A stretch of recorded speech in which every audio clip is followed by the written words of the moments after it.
tiền nó cô tư tao lòng lúc tiền nó có sự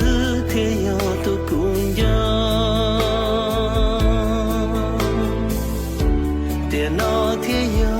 tiền có thiết cùng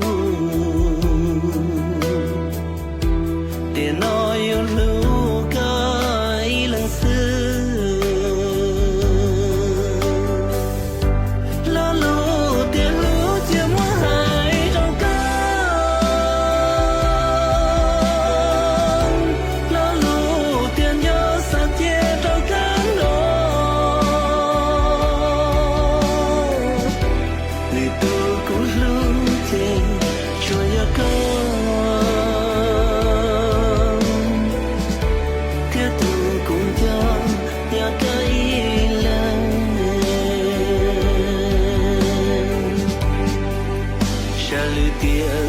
cho xin chi cô yêu lúc có một cờ khác xưa chỉ hà